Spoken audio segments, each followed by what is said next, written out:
Hello from Australia.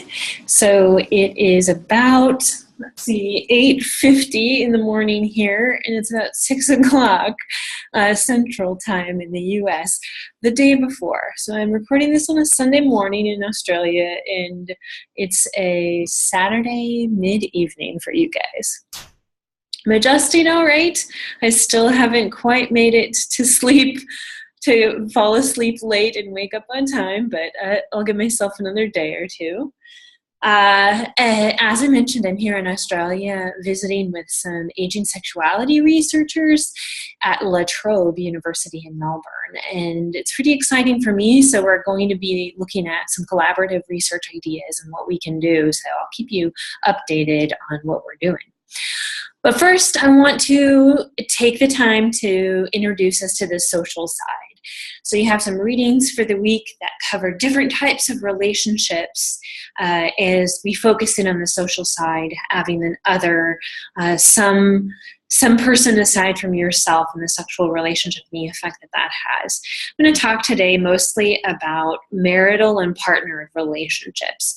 You also have a reading and an assignment on non-marital relationships, mostly dating, and there's a few little videos too to watch on non-marital relationships. One interesting one about cohabitation and financial aspects of that for baby boomers, as well as some online dating videos. Okay, so to start out with, in relationships in later life, we're going to focus in, as I said, on marital or partnered relationships. Really here, we're talking about heterosexual marital relationships. That's the majority of the research that we have. We have a tiny amount that's growing on LGB and T older adults, and I'm actually going to save some of that information, I think, for week 8 and talk in general just about LGB and T elderly. So we'll save that and make a few comments, but just so that you know, this is most of the take-home points here are about heterosexual married older adults. Okay. So we're going to talk about just some basic patterns that we see in the research and weave into that some of the gendered roles that we have in older adulthood and relationships and the effects that can have on your relationship, as well as touch on caregiving and illness. You have an article specifically about that, as well as your reflection, and to dig a little deeper into that topic. All right. So what happens to relationships across the lifespan? Well, there's some good news in older adulthood. As you can see here on the graph, this is what we would call a U-shaped graph, right? When we look at relationships across life, early in your relationship, they're flying high, right? You're just getting together, things are good, you're getting to know each other, things are still exciting and a bit new, and you have yet to kind of go through some of those harsher role transitions and things like that. So in middle life, we see a consistent decrease in satisfaction with relationships until we get to kind of an all-time low in midlife. And then after midlife, we see a swing back up, so that the longer you're married after midlife, the higher your relationship satisfaction tends to be. So you can see that orange bar there. That's most of your late life relationships report fairly high satisfaction. Of course, that's general patterns, right? There are a lot of things that are going to affect that at an individual level, such as health of the partner, caregiving, which we'll talk about, the experiences that you have as a couple, whether or not you grow together or you're able to, be fairly free of outside stressors and strains, those types of things. But these are general patterns. Older adulthood, higher quality relationships. All right, so here we're going to talk about a couple of things in midlife that are pretty salient to this relationship or social side for your intimate and sexual relationships. Why is there that sink down to midlife? One of the things that the Lodge and Umberson article talked about was that we tend to have these gendered, heterosexual, and age scripts that we're following, right? So in midlife, you're kind of sailing along and able to hit the what should I be doing as a masculine man and as a feminine woman, and how am I stacking up against the cultural norms? And we get less and less and less over time as in midlife, these gender roles are kind of all shook up. Masculinity tends to be questioned as we have health problems and functionality declines, particularly sexual functioning, and you start to not think of yourself as this sort of virile or fit or fitting with those gendered heterosexual norms. And it's the same thing for women. Women also report this, that their experience of gendered heterosexual age scripts tell them that they're being less and less feminine. Well, why is that? Because being feminine comes with a few things, just like being masculine. So we have a few ideals here that midlife men and women don't quite feel like they're fitting, right? For the males, I mentioned the sort of stud idea, right? I am a virile masculine man who's fit and able to get it up and maintain an erection and be sexual when I want to, be in charge and commanding, and that's sort of masculine ideal. And for women, it's a lot different in a traditional feminine role. So this is just a depiction of how we have both the angelic and the very human side of the feminine woman who understand men. They have inner happiness. They're a domestic goddess. They have femininity. They're happy. They're healthy, childlike, which we know we tend to be right in feminine roles, a one down or a childlike to the male dominant role. So men, and this is from a man's point of view, from femininity, that these are the sort of the things that we need to have. So midlife women are seeing themselves in the mirror and they're looking less and less like a feminine ideal. Their bodies are changing drastically. Their ability to be aroused and have desire and have their male partners be aroused and have desire is waning a bit. So they're questioning their ability to be this feminine woman. Not only that, but the ideal midlife couple together, there is that script as well. So we have these depictions, right, in society of this fit, middle-aged man and this very feminine, sexy middle-aged women who are very sexual and can do it whenever they want, and it's made easy by things like Viagra. So when you're not quite making those ideals, there is a distress, right? So this picture here is a little bit more like what happens normally, right? So how many of you can picture this of a couple in bed? It doesn't matter what the genders are. One person is reading a book or on their phone or on their iPad. The other one might be asleep or tired or frustrated or want to talk, and they're just not quite on the same page. This happens all the time. Throw a few kids in bed and you have, your late 20s or mid 30s couple. So these types of things take us away from that sexual ideal, those gendered heterosexual scripts that we think we should be conforming to and causing distress. So that's where it's bringing that relationship quality down a little bit.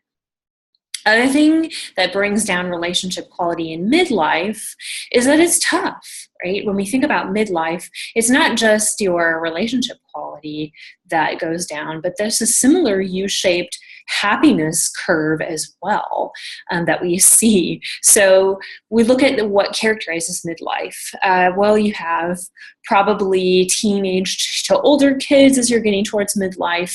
You have a mortgage. You might have a double mortgage given the economy collapse in the late 2000s. You're still might be managing college funds or paying off, helping children pay off college loans. Your kids might still be living with you, which can certainly affect your intimacy. You have health changes most likely, and for women potentially, right, as we're getting into midlife, we're getting towards that menopausal time period. Men, and we know as well, right, that testosterone is declining after peaks in the 20s and 30s. So their desire or ability to be aroused is probably waning as well. You might be bored with each other. So that's a pretty common script in midlife too, is you've been at this quite a long time. And if you don't work at having things fresh and introducing new things, or staying, making those intimacy bonds stronger, it can be a pretty stagnant time for relationships. You throw in the fear of aging and ageism, and oh my God, look, I'm headed towards this aging script that I don't like, and I'm gonna have a sexless life. Great, my best years are behind me. So those types of things in midlife. Your own parents' health. Right, so not just your kids, and your kids might be living with you, might be financially supporting them, certainly emotionally supporting them, but your parents are now getting into later life, and you're having to deal with a lot of issues of potentially caregiving or preparing for transitions for their care, that kind of thing. So it's not necessarily a midlife crisis per se for everyone, but they don't have that stereotype for nothing, right? Because midlife is a difficult time of transition, which can have a huge effect on your intimacy and relationships because you're busy doing 1,000,005 other different things. So, hey, this is one thing where we can say, great, in later life, your relationships actually tend to be better. You tend to have higher satisfaction with your relationships. And that could be for, like I said, a number of reasons, but one of them is due to retirement, because you get to spend more time with each other oftentimes. It's also a time when you have less, you're probably not having a lot of payments and financial strains unless you had a retirement collapse, or you have less so than in midlife. So financially, you tend to be better. You may have Medicare and good health care that you have now. You may have more leisure time and time together. And as well as the gender role issue. When we look at how distressing being all shook up in your gender roles is in midlife, we see later life couples, and they tend to have less gender roles distress because they have more equality in their gender roles. It just tends to level out, showing that gender roles aren't necessarily that big of a factor in later life relationships, at least as they are in midlife, and very much so early life too. Also, older adults tend to show in their relationships more evolved concepts of sex and intimacy. So in this study by Lodge and Emberson, they said that midlife couples, when they think about their inability to make those sexual scripts, those norms, those hetero norms for scripts, they are very distressed by things like ED or vaginal pain, or not being able to get aroused or have desire. But when you're older, you tend to be a little bit more flexible and adaptable to that. So that in midlife, it's, I can't do intercourse. That's the thing I'm supposed to be doing. That's the cultured script here. And in later life, well, maybe I can't do intercourse, or I can, variably do intercourse, but look at all of the other things that I potentially can do, and I can have an intimacy and a closeness that may trump being sexual in some cases, or at least be more encompassing of intimacy and not just heterosexual intercourse. So as I mentioned, retirement in later life may help with this. So you do have more time to spend with each other, maybe, depends on who you are and if you're able to retire. So socioeconomic status is going to play into this, and certainly when we talk about SES, we always talk about race and ethnicity because they're intertwined like this, and poverty in older adulthood. So not always the case that you're going to have this leisure life in later life, but it tends to be that about half of older adults say that their relationships are improved post-retirement. But retirement is changing, right? So as you've taken other gerontology courses, you've learned that post, housing and economy collapse in the late 2000s, and, coming up before that, retirement is changing a lot. We're seeing people retiring later and later, inability to economically pull that off at that mid-60s range. So people are working longer, they're getting encore jobs more often. So we may see a shift in later life relationships too, as we see a shift in retirement. Who knows? But it's something we need to keep track of. All right. So a couple of points here about widowhood and remarriages. So widowhood can be a difficult adjustment for sure for a lot of people. When you're talking about bereavement of a spouse, certainly that period is going to have an impact on you. And post-bereavement, you may struggle with widowhood in sort of loyalty to a past spouse and not feeling comfortable or feeling confident in your ability to have a new relationship. You may not pursue a new relationship. We find that widowhood and divorce in later life as well are more burdensome on older women, in particular for economic reasons, because in the older cohorts, right, traditionally women were not income earners or substantial income earners. So it tends to take a hit, widowhood and divorce, on them more than older men. However, older men, widowers, tend to have poorer health than their married counterparts, because guess what? Women are the health people of the relationship. They're the health brokers, they've been called in different studies. So when you think about the social side of sexuality, if you're a widow and you're even pursuing new relationships, this is having, widowhood or singlehood is having an effect on older adult male health, because their health broker is gone, right? Somebody to say, did you refill your medications? Let's get you to that appointment. And so that tends to be impacted for older men. Integration into the social world can certainly be difficult for men and women in later life, right? So it's pretty scary sometimes to think about getting back in the game and how is the game working now. We do have some supports for that, right? With the uptick in older online dating companies, we have Our Time and others, where older adults and midlife adults can kind of get back in the game in a more probably like facilitating way or easy way, being exposed to a lot more single older people that, or younger people if they want to date.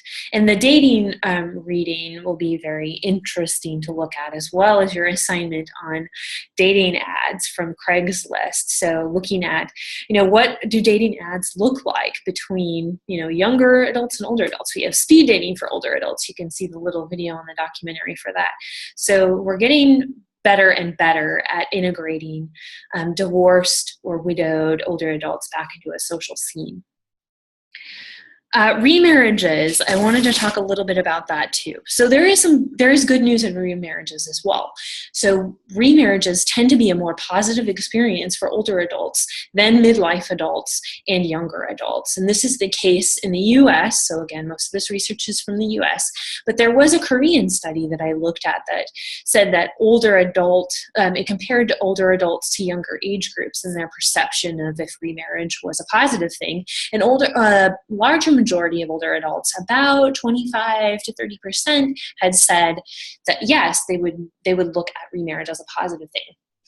And also in Korea, we see an uptick in remarriages across the country. So we see even an uptick in older women, which in a patriarchal culture like Korea is an interesting fact, that older women are 5.4 times more likely to remarry now than a couple of decades earlier. So that's probably the case in the US as well, as we see gender roles flatten somewhat, although gender hierarchies still exist and patriarchal systems certainly are alive in the United States, but we do have a little bit more gender role equality, and getting more and more so as cohorts come up, right? So the boomers more so with dual income earners, and women having a little bit more of an equal standing, quotes on that, with older men. Okay, so for remarriages, some of the things that might be difficult, as I mentioned, are loyalty to a past spouse and transitioning from that. And for some individuals and older adult individuals, they may not be able to get over that hump. And that's okay, because there's also social support from other sources than a romantic or intimate partner. However, several do eventually, after a period of time, look for new relationships. Some of the things that are similar across countries that we see in some studies for remarriage is that the older adult's family can be an obstacle. I won't say it is, it can be an obstacle. Why is that?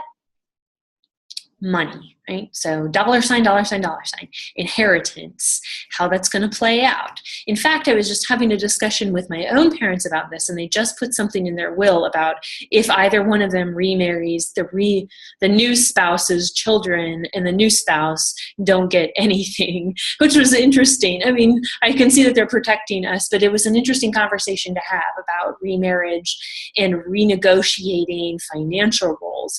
So when you look at the cohabitating baby boomer video, the short video in the non-marital relationships in the module, it'll talk a little bit about that and some reasons why baby boomers are continuing to cohabitate instead of remarry. Though the legal ramifications of having just a cohabitating partner versus a married partner are important to discuss as well. Durable powers of attorney, etc. Okay. So let's transition here to caregiving for just a little bit, because I know that you have some digging to do for this for your reflection, but I do want to go over this a bit. So one of the issues that we look at in caregiving in long-term relationships is roles, right? So a lot of the research will look at, well, am I a caregiver or am I a lover or a spouse, or is this my partner, right? And those two roles don't have to be mutually exclusive, but oftentimes people compartmentalize them as such, and that might be easier. But is it really one or the other? Can you be a caregiver and a spouse? And can those kind of intermingle and maybe change around as different duties are required during the day, during the weeks, over the course of years, however that might work? And as a disease progresses for one spouse or the other, or one partner. But a lot of the research questions whether or not it is one or the other. So when we look at it, actually, there are mixed results when we look at the research. And this could depend on the relationship quality prior to caregiving. So not everybody has a great relationship prior to caregiving. Caregiving can just impact that even further negatively.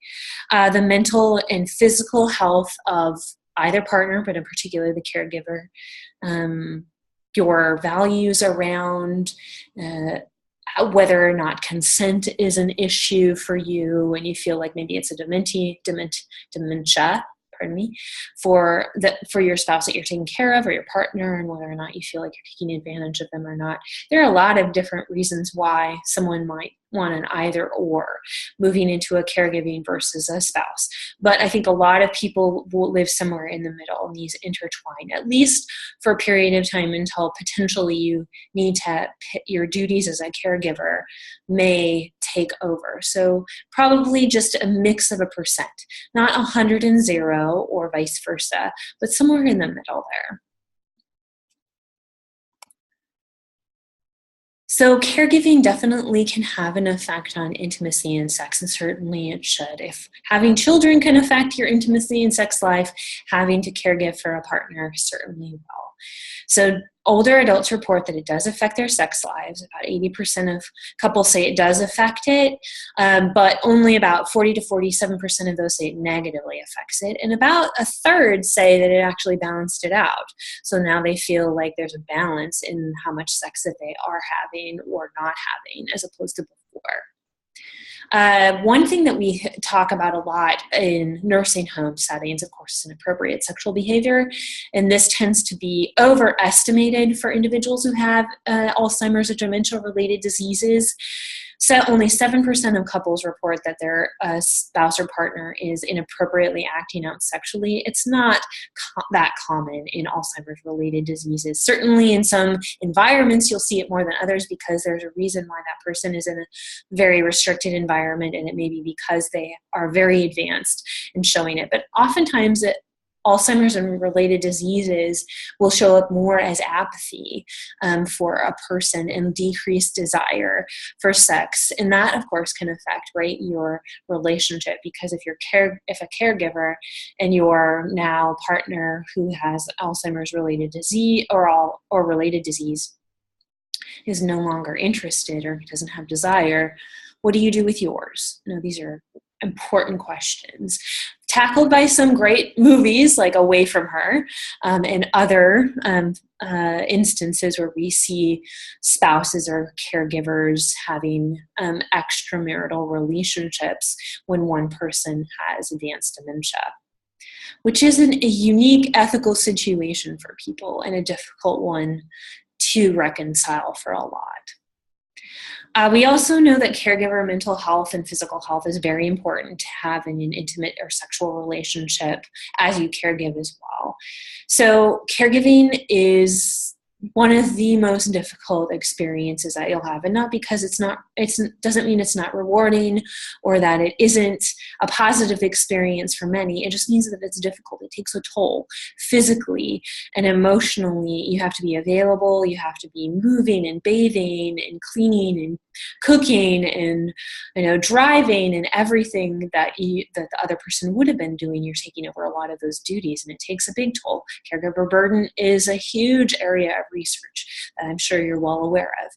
But if you are physically and mentally downtrodden, we know in general you're less likely to have desire to have sex, have interest in sex and intimacy. And that's a huge issue for caregivers, is when you're distressed and when you're physically run down, sex and intimacy tend to be a bit lower on your priority list, or sometimes abilities. But what we do know is this is a polarizing issue. When they do studies, there aren't a lot of neutrals out there. There aren't people like, meh, caregiving's okay, it's maybe affecting it, maybe not, or I'm not sure. It's usually very polarizing. So people say, yes, absolutely, it has positively affected, it's enhanced our relationship, it's made me closer to him or her because I'm able to provide for them, or it absolutely has affected us in a negative way. I dislike what it's done to our relationship. It's drawn us apart, all of those types of things. So it tends to be very polarizing, which is important when we think about caregiving and how prevalent informal caregiving is. I think if I remember the latest statistics from a class that I presented, is around 85 or plus % of caregiving in general is informal caregiving. Now, what % of that is spousal or partner, I couldn't tell you, but that is a huge proportion of caregiving that's going on, therefore a huge effect on relationships and intimacy and sex between older adults. Okay, so what are the take-home points for the marital partnered relationships? Some of the conclusions that we have are great, right? So we see higher satisfaction or quality in relationships over the lifespan, that U-shape where we recover from midlife and we tend to continue to increase until the relationship ends. And we also see more equality in gender expectations. We see more flexible ideas about sex and intimacy, a broader spectrum of activities, and a broader way of thinking about sexuality as a partner. But there are also some difficult transitions, right? We talk about widowhood and caregiving and other issues, particularly being single and divorced or widowed and finding other partners, which are you will read more about and dig into. But there is some pretty good news about the social side of sexuality in older adulthood, that it tends to be very supportive and can be very conducive to stronger intimacy in later life. All right. So what I would like you to do for the week is continue to dig into your readings, look at the assignment for the online dating assignment, look to your reflection and caregiving, and do some digging about caregiving and see what else you can come up with. You're more than welcome to use reputable sites, right? AARP, other organizations, National Caregiver Alliance, that talk about intimacy and even sexuality among caregiver and caregivee, and think about how that impact of that relationship and how that might affect sexuality and intimacy, and how we can support intimacy in some way for couples and partners. All right, I will check back in later in the week. Again, goodbye from Australia. I'll see you again.